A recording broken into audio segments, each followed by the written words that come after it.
Good afternoon, everyone. I hope you all are doing well today. It's day 0 of like the Colo events. I'm sure you're all excited that you're going to step into like a very lively KubeCon in probably less than 24 hours. How's everyone doing today? Awesome, awesome. So it's absolutely not my first time speaking on stage. I've done this many times before. However, my co-speaker, this is his first time. So let's just give him a round of applause. Thank you. So the motivation for this talk was to really share a lot of the learnings throughout our journey working with United Airlines. United Airlines has embarked on a modernization effort, and there are a lot of moving pieces, and we really want to share what it means when it comes to platform engineering, and platform engineering specifically at United Airlines. My name is Marino Wijay. I'm a staff solutions architect at Kong, and many of you probably know what Kong is and what Kong has done over the years, an API gateway technology, doing a lot of API management, but more recently has spent a lot of time in the AI space, working with MCP and agentic technology as well, and also focusing in on the developer experience. And you know, if you have ever played with Kubernetes, some of you might have, I don't know, maybe, you probably might have heard of something called service mesh. It's something that Kong also does as well, does it very well. So Kong's been around for a while. I've spent about 1.5 years at Kong, and I've spent a lot of time in the API and service mesh space as well, from VMware all the way to Solo, all the way to Kong today. So I'll turn it over to my co-speaker here. Why don't you go ahead and introduce yourself? Hey, everyone. So my name is Vaibhave Patel. I'm a senior manager over platform engineering.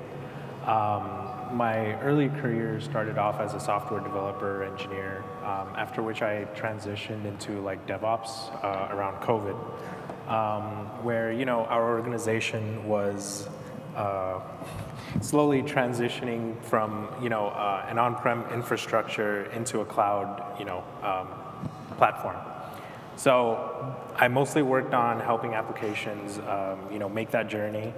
Alongside, I also worked on standardizing and creating infrastructure as code for these projects, and really standing up that standard for those teams, which then comes into my current role as a platform engineering senior manager.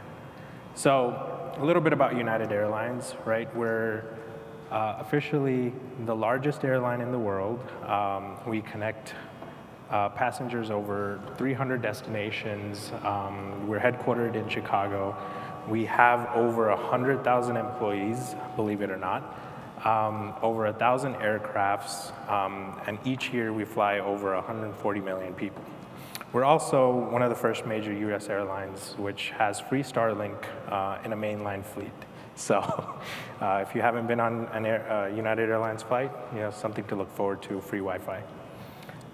One of the technology aspects of it is that we have over 2,000 applications, we have over 5,000 APIs, and over 1.4 billion transactions which happen daily, and that's just like critical applications that we have. So that's where it's really important to consider why we're talking about platform engineering today. So with that in mind, our agenda today is going through the goals, going through the platform architecture. What does our platform engineering team look like?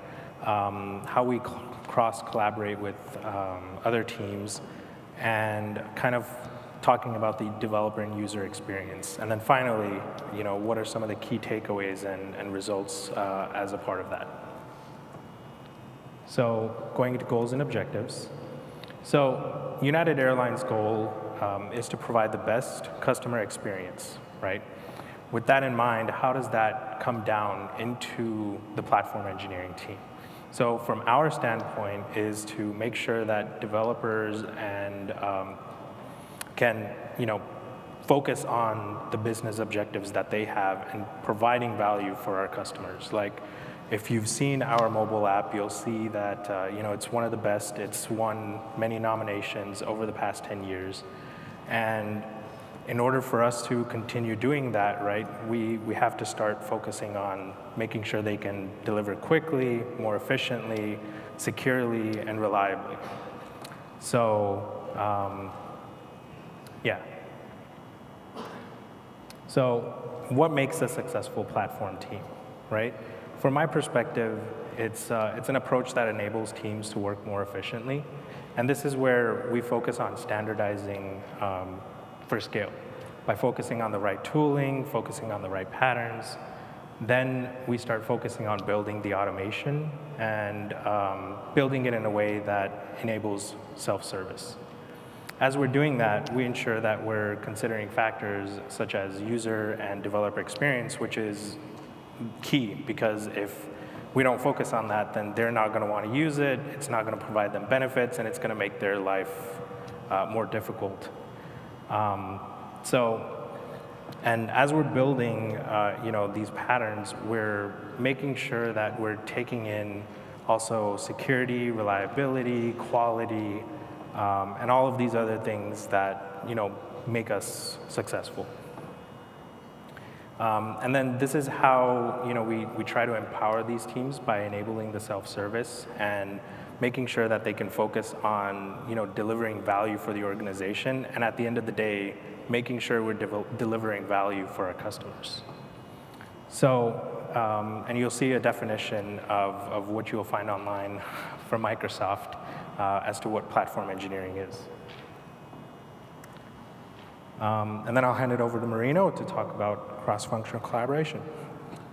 So in order to achieve a very successful platform that is very reusable and can be used by various different teams and allows application teams to be operating in a very frictionless manner, we have to think about collaboration for a second. Because it's not just about shoving a bunch of technologies together and then trying to make it work.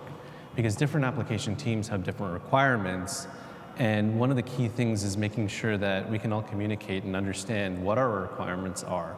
And there's various ways to be able to do that, right? We can always hop on conversations and calls and meetings and just talk things out all the time. And that's one key thing that we have to do. We have to have meetings. We have to understand what our goals are. We have to understand what we're trying to achieve. We have to understand what technical challenge we're trying to solve. And underneath all of that is technology. For example, there might be a little bit of Kubernetes, there might be a little bit of service mesh, there might be a little bit of certificate management. There's a lot of automation behind the scenes, but in order to make that all work, we have to talk to each other. So there are different teams that have to interact with each other. There are different stakeholders. So for example, I'm a vendor, right? So I'm offering one piece of that puzzle. And then Vaibhave's team runs a platform team. It's all platforms, and they have to build that platform that also takes our vendor technology, puts it into the mix with other vendors. And it's not like you're putting into a blender and then blending it all and now you have some awkward paste. You're actually piecing it together so that you actually have a very fluid platform that many application teams can adopt. So you'll have developers that write their code, and then that gets shoved into a version control system as we know it, and then eventually the output of that is something that runs on a production grade system.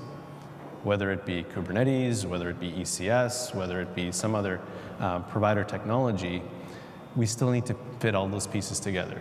But it's not just about having meetings as well. There's a lot of activities that go on. There's a lot of tiny tasks that have to happen as well. There are bugs that come up as well as we're doing our testing. And we need an ability to track all of this. So for example, we use Kanban boards. How many of you use Kanban boards today? I think it's a necessity because it allows us to track the work that's being done. It allows us to put time on that work as well. It allows us to understand if other upstream activities are being blocked and then why they're being blocked so that we can adjust scheduling, we can adjust the expectations of delivery, and then continue to move forward. But at the same time, one task might spin out 5 to 10 different additional tasks as well. And we have to track all of those to make sure we complete that ultimate goal. So on top of that, some of the other things we have to think about is when something is going wrong, we also have to raise our hand and communicate. We have to have conversations about why something might not be happening. Someone might be sick and out of office, or someone might be on vacation and gone for a week. So we have to find backups to make sure that a project or a part of a project continues to move forward. Now, ultimately, that collaboration is key. Communication is extremely key to being successful in building out a platform. You'll have project managers that come in to track everything that goes on and keep us, on task. You'll have platform teams that are building and writing code and writing infrastructure as code as well. And then you'll have other teams that are testing and validating to make sure everything functions the way it should, and then come back to us with feedback. So a lot of that is also a feedback loop too, because then we'll adjust our tasks when there actually can be, when we can update their due dates, and then we can continue to move forward. Now, when we think about an actual platform architecture for a second, it could look a little bit like this. It could look a little bit like we're actually developing a platform, but in order to achieve that platform, we have to build some level of automation too. So when working with United Airlines, we're co-engineering a pipeline architecture that's reusable. Developers will write their code for their applications and store them in some sort of version control system. And then you have platform teams that'll write infrastructure as code and store them in version control system. And all of that gets merged in through pipelines so that effectively everything is iterated upon very quickly, and we can output some sort of platform at the end of the day. But along the way, we have to think about whether or not we have any sort of challenges along the way. We have to think about if we've instrumented the observability pieces as well, so that when this system is running, when this application is running, our dashboards are telling us how the system is performing. And if something's wrong, or if we need to adjust, we go back to the platform, make that adjustment, and then rerun that pipeline all over again. And this happens over and over and over again. But the idea is to make something very repeatable for various teams to use so that we limit any sort of outlier patterns. Because here's what happens when you don't have any sort of central platform team that takes in all the requirements and creates a common pattern for everyone to use. You have one team that does this, one team that does that, another team that has decided, hey, I'm just gonna do everything on-prem and do it my own way. And now you have all of these different systems you have to manage, and when something goes wrong, you have to hop through all these different systems. So piecing that all together, you have an architecture that looks like this, an API management platform.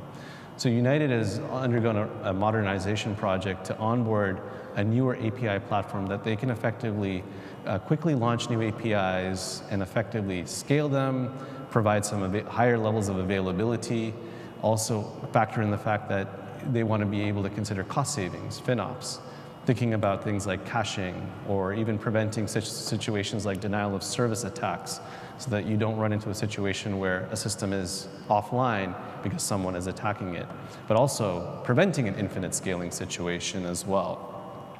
And we achieved that using several different technologies. I mean, I'm sure you sat there and you're thinking, okay, I've built this or built a similar architecture. But in our case, we're using a combination of API gateways, service mesh, a little bit of Kubernetes, a little bit of another containerized platform as well. And we want to make sure that we're building this for high levels of availability and utilizing all available resources as well. And then along the way, we're instrumenting observability too, because we're not only watching our applications, we're also watching the infrastructure. So anything that goes wrong, we're able to pinpoint where the issue is and then go back and fix it very quickly. Simultaneously, if we're trying to think about optimizations, that observability comes in handy. If you're thinking about, let's say, OpenTelemetry for a second, it does three key things: logs, metrics, and traces. When you're trying to detect latency of your applications, especially when you have several calls deep, something like OpenTelemetry and understanding how tracing will help will really pinpoint where that latency is. So I'm going to pass it back to Vaibhave to talk a little bit about the developer experience. So as you heard Marino talk about architecture, so how does architecture provide a great developer and user experience, right? Well, you have to start by building a solid foundation, a foundation that promotes reusability, as well as something that is flexible to the needs of applications and changes in the future. So that when you need to do something, you don't have to reinvent the same thing over and over again. Which I'm sure many of you guys have seen that before, maybe in your organizations or maybe when you guys are doing that yourself, right? So after that, you want to build it in a way that is easily consumable So you first engineer the pipeline in a way that's consumable, easy to manage, as well as making sure that you support it by having proper documentation. So the documentation allows the self-service capability. So whether it's within your team or outside of the team, they can easily use it. So this is also where you take the opportunity to abstract away some of the technologies and the complexities. So when the user tries to, let's say, deploy something, right, they don't have to worry about the stack holistically, and they only have to worry about certain things that they care about. Maybe it's the size of an instance, or the size of, or the container platform that they want to run on. But all of this is only valuable if you're talking to the end users and understanding their needs, and you're taking in their feedback and iterating over it. So finally, I want to talk about what this has enabled us to do for some of the teams that are using our infrastructure. So there was a lot of learnings along the way. The teams were building things on their own. They were building it just for their use cases, and other teams were building the same things but different ways. So now, instead, we're trying to take some of those, bring it back, have one single pattern that allows us to have consistency and avoid duplication of rebuilding the same thing over and over again. It allows us to accelerate whatever we're trying to deploy a lot faster. By establishing that feedback loop, it helps us improve usability and the experience for end users. And we're continuously able to build upon that foundation and really bring out the features and let users consume them as quickly as possible. So that's pretty much it. So I'll hand it over to Marino to talk about key takeaways. Yeah, and just to summarize this entire session, it's really about a few key things. Thinking about communication across different teams, across different stakeholders. It's the ability to automate wherever possible, so limiting a lot of the manual work, because no one wants to sit there, build something manually, and then that becomes a single dependency that crumbles your entire organization. With automation, you have the ability to go track back when something changed. You have that ability to version control a little bit better, and you can repeat environments over and over again and improve upon them. Enabling self-service is important because application teams shouldn't have to always come to platform teams for something to be deployed. They should be able to just quickly get up and go with user input. We also want to be able to deliver quality, right? We'll iterate on top of every single bug that we come across, and we'll keep improving. So it's not just one and done. We'll keep iterating over and over again. And we want to make sure everything is repeatable, so one team can do something, and this next team of application, or a next application team can come back in and do it all over again without any sort of outlier situations or conditions. Finally, we want to make sure that that feedback loop is established. So if something is broken, something doesn't work for a team, come back to us and tell us about it so that we can go back and iterate on that automation and then make it available for everyone else, because chances are someone else is trying to attempt to do something very similar in a part of the organization that might be not talking to us at all. And I think that feedback loop becomes extremely important along with that communication bit. So we want to thank you so much for coming to our presentation. I know it wasn't overly technical, but the idea was to demonstrate what we do at United Airlines, partnered with Kong, to make sure that they have a successful platform, especially when hosting a variety of APIs, especially when you're using that United mobile app that gives you the best user experience, and we hope that you continue to fly United.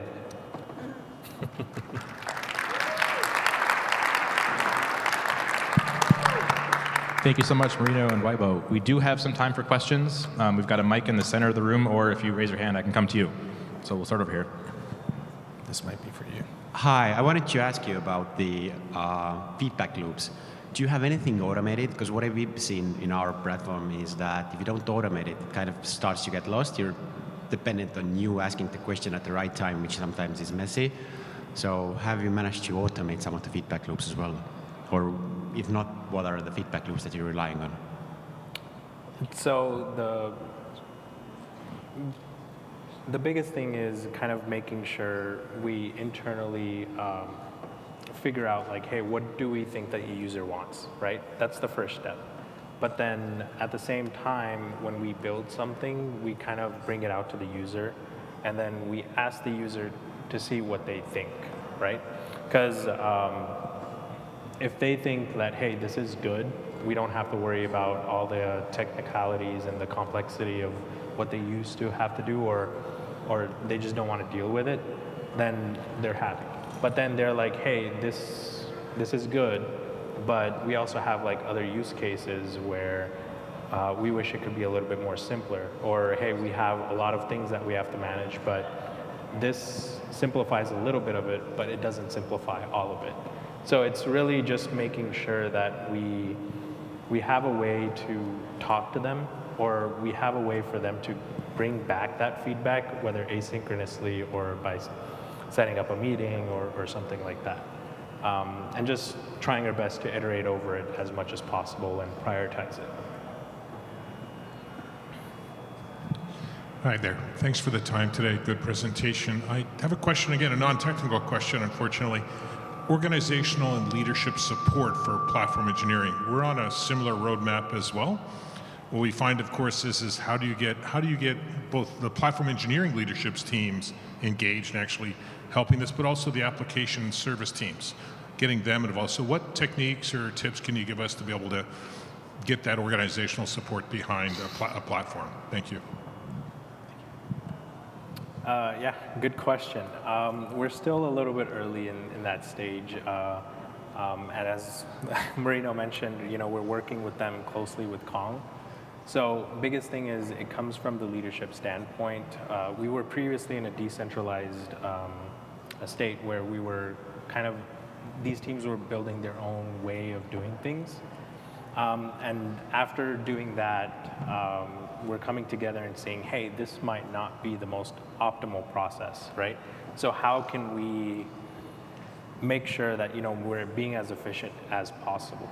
So that's where I feel like the leaders come in and they're kind of like saying, hey, is there anything we could do to be better? How can we get out there faster? Like step one, if most of the organizations, they saw a shift from going from on-prem to the cloud, especially during COVID, and they were able to accelerate very quickly, right? It's kind of a similar phase here where I feel like there was a DevOps aspect where they were building automation, but now they're trying to figure out, like, can we do it centrally? And how can we share some of those things with other teams? Not sure if that fully answers your question, but it's still a little bit in progress, I would say. It comes across to the leaders, and it needs to come down as a standard from others. Personal experiences, that's actually harder than a technology implementation, to be quite honest. Yeah, no, it's we're still learning. As I mentioned, we're still new. It's some of those things we're working together on. But the biggest thing is trying to see how we can take their ideas and bring it back to ours, or vice versa, bring it back to them. And if they've already done something good, then we want to bring it back to us and just kind of make that a standard. So. So I have a question regarding the responsibility model of deploying infrastructure through the platform team versus the dev team.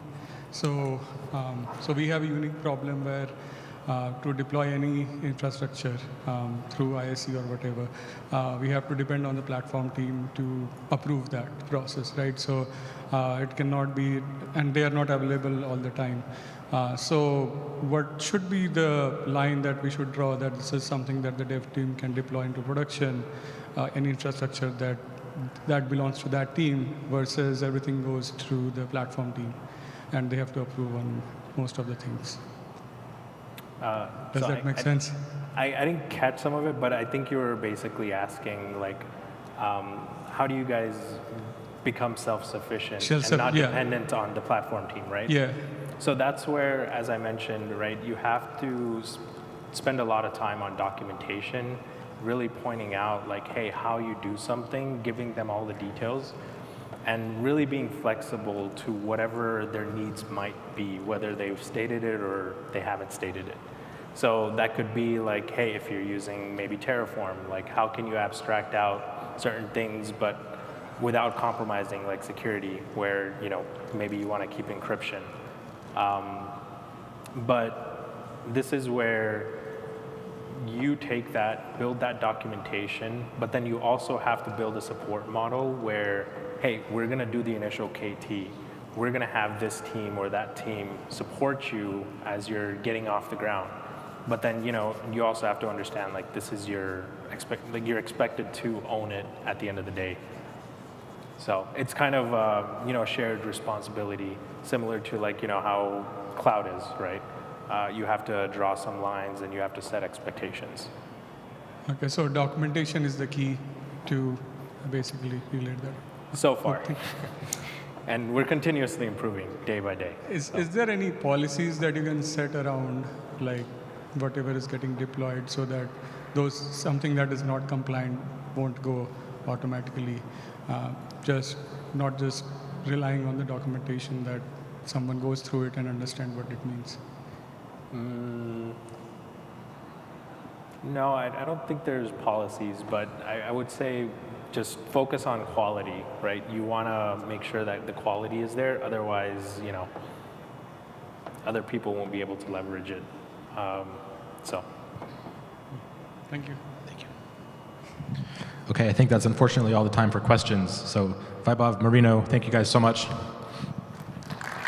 Thank you.